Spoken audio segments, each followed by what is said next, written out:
여러분, 오늘 소개해드릴 물건은 말 그대로 투자금이 필요 없는 건물입니다. 제가 지금부터 차근차근 말씀드릴 테니 조금만 집중해 보시기 바랍니다. 이 건물은 감정가가 14억 715만 원인데 이번 4차 입찰에서 최저가가 9억 580만 원, 땅 64% 가격까지 떨어졌습니다.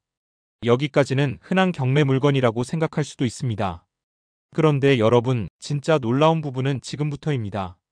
이 건물의 세입자 보증금이 무려 14억 6천만 원입니다. 즉, 제가 이 물건을 9억에 낙찰을 받으면 세입자들의 보증금만으로도 대출을 모두 갚고도 형님 같은 투자자가 5억 이상을 들고 시작하는 구조가 됩니다. 투자금을 넣는 게 아니라 오히려 수억 원을 손에 쥐고 시작하는 구조. 이런 물건 서울에서 찾아보라 하면 거의 없습니다. 더 대단한 건 입지입니다. 이 건물은 서울 은평구 수색동, 여러분도 잘 아시는 바로 그 DMC 생활권 안에 있습니다. 수색역까지 도보 15분, 디지털 미디어 시티역까지도 도보권에 들고 바로 옆에는 상암 IT 미디어 기업들이 몰려 있어 원룸 수요가 끊이질 않는 자리입니다. 즉, 투자금 없이 가져와서 매달 월세까지 안정적으로 들어오는 구조. 경매를 조금 아시는 분들은 아실 겁니다. 이런 물건은 발견하면 끝까지 물고 늘어져야 한다는 것 말입니다. 오늘 영상에서는 이 건물의 구조와 주변 환경, 세입자 권리관계, 보증금 흐름을 통한 무피 구조, 그리고 3년 보유 시 개인 수익 vs 법인 즉시 매각 수익까지 전부 확실하게 보여드리겠습니다. 여러분, 오늘 영상은 절대 중간에 끊어서 보시면 안 됩니다. 끝까지 보시면 이런 구조의 물건이 진짜 존재하는구나 라는 걸 확실히 느끼실 겁니다. 그럼 이 경매 물건의 기본 정보를 확인해 보겠습니다. 이 물건의 위치는 서울특별시 은평구 수색동 310-4 바로 DMC 생활권 중심부에 자리 잡고 있습니다. 수색역까지 도보 15분, 디지털 미디어 시티역까지도 도보권이라 원룸과 투룸 수요가 끝이 나지 않는 자리입니다. 이 건물은 다가구 주택으로 대지 면적은 145제곱미터, 약 43평, 건물 면적은 291.48제곱미터, 약 88평입니다. 규모 자체가 크지 않으면서도 임대 수익을 낼 수 있는 구조가 잘 잡혀 있는 건물입니다. 감정가는 14억 715만 원, 그런데 지금 4차 최저가는 9억 580만 원, 감정가의 64% 가격까지 떨어진 상태입니다. 서울에서 준신축 건물을 이 금액에 가져간다는 게 쉽게 나오는 상황이 아닙니다. 여기서 중요한 포인트가 하나 더 있습니다. 이 건물은 2019년 12월 4일에 사용 승인된 준신축 건물입니다. 즉, 관리비 부담도 적고 시설 문제도 거의 없는 상태라는 뜻입니다. 여러분, 이제 이 건물의 구조와 주변 환경을 조금 더 깊게 살펴보겠습니다. 앞에서 말씀드렸듯이 이 건물은 서울 은평구 수색동, 그 중에서도 수색초등학교 북측 주거지 중심부에 위치해 있습니다. 이 지역은 전체적으로 높은 언덕과 평지를 자연스럽게 섞어놓은 형태라 조용하면서도 생활 인프라는 탄탄하게 갖추고 있는 그야말로 실거주 임대 수요가 동시에 발생하는 전형적인 지역입니다. 1건물의 외관 및 전체 구조. 이 건물은 2019년에 준공된 철근 콘크리트 구조의 준신축 건물입니다. 외벽은 인조성 마감, 측면은 칼라 강판 패널로 마감되어 있어 내구성과 방수성, 그리고 유지보수 측면에서 굉장히 유리합니다. 건물은 총 지하 1층, 지상 3층, 그리고 옥탑층 1개층으로 구성되어 있습니다. 하지만 내부 실운형 구조는 다가구 주택 특유의 형태로 되어 있어서 원룸과 투룸 타입이 층별로 나뉘어 있습니다. 지하 1층 원룸 2호 공용 취사장, 1층 원룸 4호, 2층 원룸 4호, 3층 원룸 4호, 옥탑층 계단실 및 옥상 면적, 총 14세대로 등록돼 있으나 실제 운영은 15세대로 사용 중으로 조사되었지만 이 부분은 좀 더 조사가 필요한 부분입니다. 이 구조는 서울에서 가장 수요가 많은 풀옵션 원룸과 미니투룸 조합의 전형적인 임대형 설계입니다. 특히 13층은 동일한 평면 구조라 임차인 교체가 빠르고 공실 리스크가 매우 낮습니다. 이 대지와 건폐율 용적률 구조. 대지 면적은 145이 약 44평입니다. 그리고 건물 면적은 약 88평입니다. 일반적인 다가구 주택보다 약간 넓은 편이라 임대 세대수가 충분히 확보된 물건입니다. 건폐율은 59.9%로 법정 한도에 매우 안정적으로 잡혀있고 용적률은 145.86%로 2종일 반주거 지역에서 허용되는 수준 안에서 효율적으로 설계된 건축물입니다. 즉, 무리하게 증축되거나 위험 요소가 있는 건물 구조가 아니라 정상적인 허가 절차를 거쳐 준공된 건물이라는 뜻입니다. 3. 교통환경 DMC 생활권의 핵심 위치. 이 건물의 교통환경은 임대 수요 측면에서 서울 최상급입니다. 수색역까지 도보 약 15분, DMC 디지털 미디어 시티역까지 도보 약 22분, 자전거 이동 시 35분 거리. 즉 직장인이 대중교통으로 DMC로 출퇴근하기에 아주 실용적인 거리입니다. DMC는 이미 방송국 대기업 스타트업 IT 기업이 밀집된 서울 북서권 최대 직주 근접 지역이기 때문에 앞으로도 임대 수요가 끊기지 않는 곳입니다. 사생활 인프라 학교, 병원, 커뮤니티가 모두 밀집된 지역. 이 건물에서 도보로 몇 분만 내려오면 바로 대로변 생활권과 연결됩니다. 수색초등학교, 평창스테이트, DMC 파크뷰 아파트, 편의점, 식당과 생활 편의시설, 수색역 카페거리, 대형마트, 근린생활시설, 특히 초등학교와 대형 아파트 단지가 가까워서 지역 자체가 안정적인 주거 커뮤니티를 형성하고 있습니다. 5. 주거 환경 조용한 주택가의 안정된 분위기. 건물은 주택들로 둘러싸인 골목 안쪽에 위치해 있어 외부 소음이 거의 없고 학생 직장인 1인 가구 임대 수요가 고르게 분포된 지역입니다. 뒤편으로는 봉산진광 근린공원 녹지대가 연결되어 있어 조망도 탁 트여 있고 답답한 느낌 없이 쾌적한 주거 환경을 제공합니다. 정리하면 서울 은평구 수색동 준신축 다가구 원룸 14세대 이상 확보, 도보로 수색역과 DMC 생활권 이용 가능, 조용한 주거지 안정된 임대 수요. 이 네 가지를 동시에 갖춘 건물은 서울에서도 쉽게 찾기 어렵습니다. 특히 불법 건축 부분이 없어 대출이나 기타 불필요한 부분에 신경을 쓰지 않아도 될 것입니다. 이제 이어서 이 건물의 핵심인 권리 분석과 세입자 현황을 완전히 정리해서 보여드리겠습니다. 여러분, 이제 이 물건의 핵심 중의 핵심, 바로 권리관계와 세입자 현황을 살펴보겠습니다. 겉으로 보기엔 복잡해 보이지만 실제로는 매우 깔끔하게 정리가 가능한 구조입니다. 왜냐하면 말소 기준 권리가 명확하고 그 기준일 이후에 들어온 세입자들은 대부분 대항력이 없기 때문입니다. 1. 말소 기준 권리 2019년 12월 17일 근저당. 이 건물의 말소 기준 권리는 2019년 12월 17일에 설정된 수협은행 근저당권입니다. 즉, 이 날짜 이후에 들어온 세입자들은 전입 확정일자가 있어도 대항력이 발생하지 않는 구조입니다. 낙찰자가 인수해야 할 보증금이 생기기 어렵다는 뜻입니다. 그리고 이 부분이 바로 형님들이 가장 좋아하시는 구조입니다. 이 실제 배당표의 핵심 세입자는 모두 14명으로 조사되었습니다. 하지만 배당 신청은 13명이 하였습니다. 보증금 총액은 14억 6천. 현재 등재된 세입자들의 보증금을 모두 합치면 약 14억 6천만 원에 달합니다. 건물 가격보다 훨씬 큰 금액입니다. 그런데 중요한 점은 단 하나입니다. 이 많은 보증금이 낙찰자에게 거의 인수되지 않는다. 왜냐하면 대부분 말소 기준 권리 이후 전입, 배당 요구까지 완료, 강제 집행으로 인한 인수 위험 없음. 즉 서류상 보증금이 많아 보이지만 낙찰자는 사실상 영원을 인수하는 구조입니다. 임차인 현황을 영상에 올려놓았으니 살펴보시면 좋을 것 같습니다. 3. 소액 임차인 배당 3,700만 원씩 배당 완료.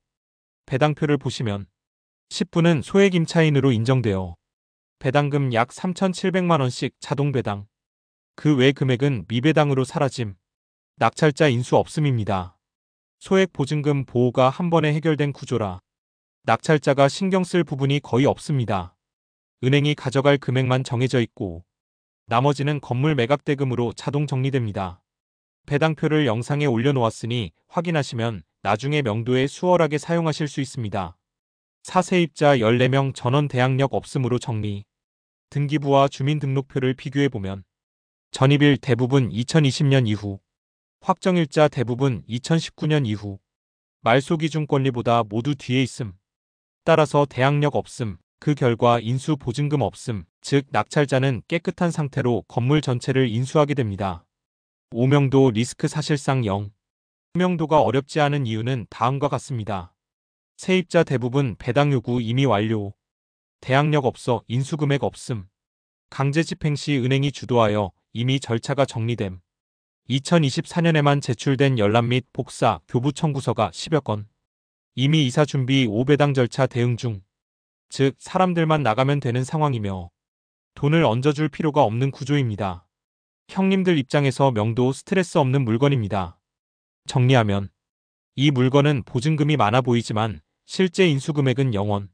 말소 기준 권리 명확 배당 요구 완료 대항력 없음 명도 리스크 0. 겉으로는 복잡해 보이지만 실제로는 가장 쉬운 권리 관계를 가진 완벽한 경매 구조입니다. 여러분, 이제 이 물건을 낙찰받으면 내 통장에서 실제로 얼마가 빠져나가는지 그리고 어떤 비용들이 들어가는지를 아주 현실적인 기준으로 설명드리겠습니다. 오늘 기준은 4차 최저가인 9억 580만 원 이 금액으로 진행하겠습니다. 서울 지역은 규제가 있기 때문에 대출이 넉넉하게 나오지 않습니다. 땅 낙찰가의 40%까지만 가능합니다. 그래서 이 물건은 대출이 40% 그리고 나머지 60%는 여러분이 직접 준비해야 하는 구조입니다. 자, 그럼 먼저 은행에서 얼마나 나오는지부터 계산해 보겠습니다. 낙찰가 9억 580만 원의 40%는 약 3억 6천만 원입니다. 즉, 여러분이 이 건물을 낙찰받는 순간 은행에서 이 정도 금액을 지원해 주게 됩니다. 그렇다면 나머지 60%, 이 부분은 여러분의 실제 현금이 들어가는 부분인데요. 9억 580만 원의 60%는 약 5억 4천만 원입니다.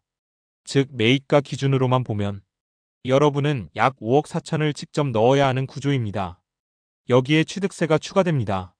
서울에서 1주택자가 9억에서 15억 사이의 주택을 취득하면 취득세는 정확히 3.5%입니다. 이 금액 안에 지방교육세와 농특세까지 모두 포함되어 있습니다. 그래서 9억 580만 원의 3.5%는 약 3,152만 원 정도입니다. 그리고 법무사 비용이 있습니다. 경매는 법무사 비용이 거의 고정이라 100만 원 정도 생각하시면 되고 인지세나 검인비 같은 기타 비용까지 합치면 추가로 100만 원 정도 더 필요합니다. 즉, 부대 비용은 모두 합쳐 약 200만 원 정도라고 보시면 됩니다. 이제 여러분의 실제 투자금을 모두 더해 보겠습니다. 매입가에서 여러분이 직접 넣는 돈이 약 5억 4천만 원, 여기에 취득세 3천만 원대, 그리고 법무사 기타 비용까지 합치면 총 5억 7천만 원 정도가 여러분 통장에서 실제로 빠져나가게 됩니다. 이 금액이 바로 여러분이 실제로 준비해야 하는 순수한 자기자본입니다. 그 다음은 대출이자입니다. 대출금은 약 3억 6천만 원이고 이 금액에 연 4% 금리를 적용하면 1년에 약 1,440만 원, 그리고 한 달 기준으로 보면 약 120만 원 정도의 이자가 발생하게 됩니다. 뿐만 아닙니다. 낙찰자가 자기 자본이 기여한 금액인 5억 7천만 원이 있습니다. 이 금액은 기회비용으로 4% 이자를 계산하겠습니다. 그럼 1년에 2,280만 원, 즉 매월 190만 원의 기회비용이 빠져나가는 셈이 됩니다. 이 두 가지를 모두 고려하면 이 건물에 대한 월 금융비용 총합은 약 310만 원입니다. 여기까지가 이 물건을 낙찰받을 때 들어가는 순수 금융 흐름입니다. 이제 여러분은 이 건물을 사는데 실제로 얼마가 들어가는지 그리고 어떤 비용이 나가는지를 정확하게 파악하셨습니다. 여러분, 이제부터가 이 물건의 진짜 핵심입니다. 앞에서 금융 흐름을 통해 내 통장에서 빠져나가는 돈이 얼마나 되는지 살펴봤다면 이번 단계는 그 돈을 어떻게 다시 회수하느냐, 그리고 이 건물이 나에게 매달 얼마를 벌어다 주느냐를 아주 현실적으로 보여드리는 시간입니다. 그냥 좋다, 괜찮다 수준이 아니라 여러분이 딱 숫자를 듣고 아, 이건 진짜 돈이 되네, 이렇게 감이 오는 단계입니다. 1. 보증금 총액 확인 무려 14억 6천만 원. 이 건물의 임차인 보증금 총액은 무려 14억 6천만 원입니다. 여러분, 잘 보셔야 합니다. 건물 감정가가 14억 715만 원이고 4차 최저가인 9억 580만 원에 살 수 있는 건물인데 여기에 들어있는 보증금이 14억 6천만 원이에요. 즉, 건물보다 보증금이 더 많습니다. 이 말은 곧 내가 이 건물을 낙찰받으면 세입자들의 보증금으로 내 대출금을 전액 상환하고도 막대한 금액이 남는다는 뜻입니다. 이 보증금으로 대출 전액 상환. 대출금은 약 3억 6천만 원이었죠? 그런데 보증금 총액이 14억 6천이니까 대출을 갖고도 여유가 너무 많습니다. 즉 대출이자 120만 원은 완전히 사라집니다. 매달 나가던 120만 원이 아예 없어지는 거죠. 3. 그 다음은 내 투자금 회수. 내가 실제로 넣어야 했던 자기 자본은 약 5억 7천만 원이었습니다. 보증금에서 대출을 갚고 남는 금액을 내 자본 회수에 쓰면 됩니다. 보증금 14억 6천, 대출 3억 6천, 약 11억 원이 남습니다. 즉, 내가 투자한 5억 7천만 원을 보증금에서 바로 돌려받을 수 있다는 뜻입니다. 그리고 돌려받고도 약 5억 원 이상이 그대로 남습니다. 형님, 여기까지 들으면 이미 결론은 끝났습니다. 이 물건 그냥 답이 나온 겁니다. 사남은 5억 원, 이자를 4%로 받으면 형님이 늘 강조하시는 대로 남은 돈은 신협이나 새마을금고 같은 고금리 금융기관에 넣어두면 됩니다. 5억 원 4%연 2천만 원. 월로 환산하면 약 166만 원입니다. 즉 아무것도 하지 않아도 매달 160만 원이 그냥 들어옵니다. 이 정도 구조라면 사실 감정가 14억짜리를 9억에 산 게 중요한 게 아닙니다. 이건 영원 투자를 넘어 투자하고도 돈이 남는 구조입니다. 여러분, 이런 물건이 또 나올까요? 아마 쉽지 않을 겁니다. 만약 여러분 중에 이 물건을 내가 갖고 싶다거나 경매로 돈을 벌고 싶으시다 하시는 분이 계시면 언제든지 화면 아래에 있는 설명란의 실전경매연구소로 전화를 하시면 친절하게 안내를 받으실 수 있습니다. 이 전화 한 통이 여러분의 인생이 바뀔 수도 있습니다. 많은 분들이 쳐다만 보고 있다가 결국은 결정을 미룹니다. 오늘, 지금 이 전화 한 통이 자신의 인생을 전환시키는 계기가 될 수 있습니다. 멤버십 가입을 하시면 경매 물건을 검색하시다가 의문이 있는 점에 대해서 언제든지 전화해서 문의를 할 수 있습니다. 멤버십 회원에게는 이렇게 돈 되는 물건을 누구보다 빨리 확인을 할 수 있고 경매를 준비할 수 있습니다. 이 영상을 하나 제작하기 위해 저희 실전경매연구소는 참 많은 노력을 기울이지만 구독자가 늘어나지 않아 힘들어하고 있습니다.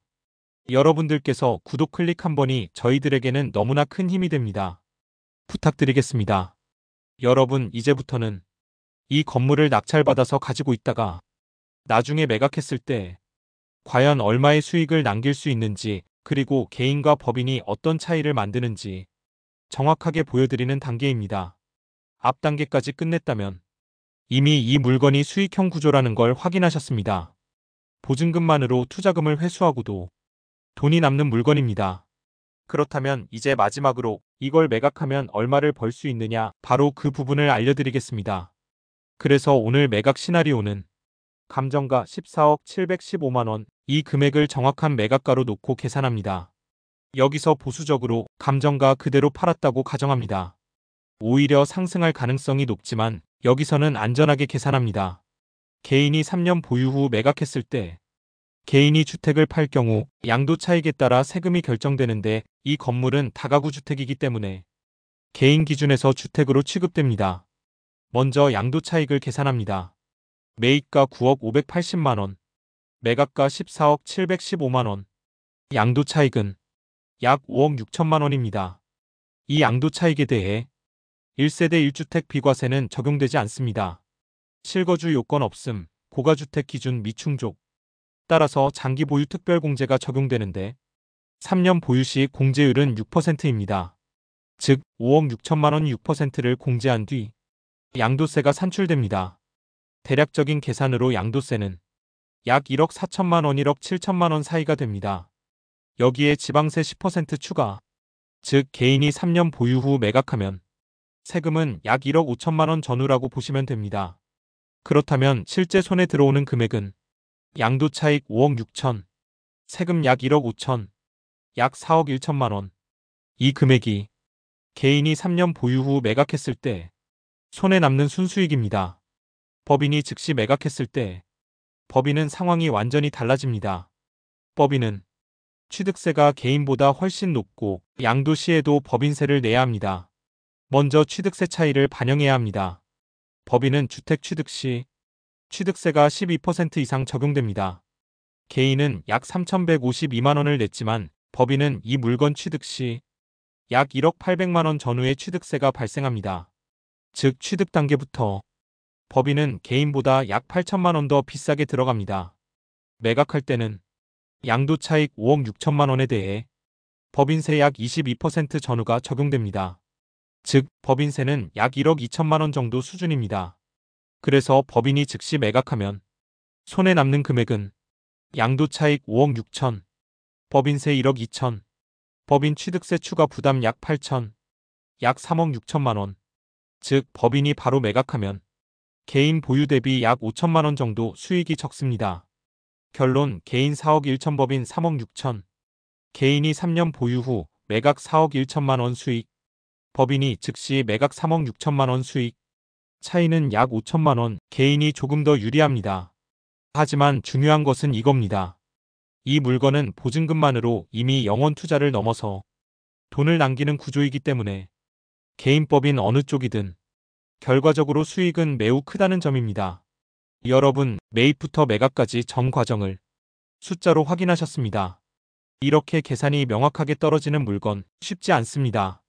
여러분, 오늘 돈 되는 경매물건 영상 어떠셨나요? 오늘 영상이 도움이 되셨다면 꼭 구독과 좋아요, 알림 설정 부탁드립니다. 저희가 하루 종일 발품 팔고 자료 뒤져서 가장 정확한 정보만 전해드리고 있습니다. 그리고 혹시 실제로 입찰까지 함께하고 싶습니다 하시는 분들은 설명란에 안내된 번호로 편하게 연락 주십시오. 멤버십 가입하시면 입찰 전략, 실전 분석, 숨은 금매 정보까지 남들보다 먼저 받아보실 수 있습니다. 저희는 여러분들의 자산을 불릴 다음 물건 찾으러 가겠습니다. 오늘 함께 해주셔서 정말 고맙습니다. 고생 많으셨습니다. 다음 영상에서 뵙겠습니다.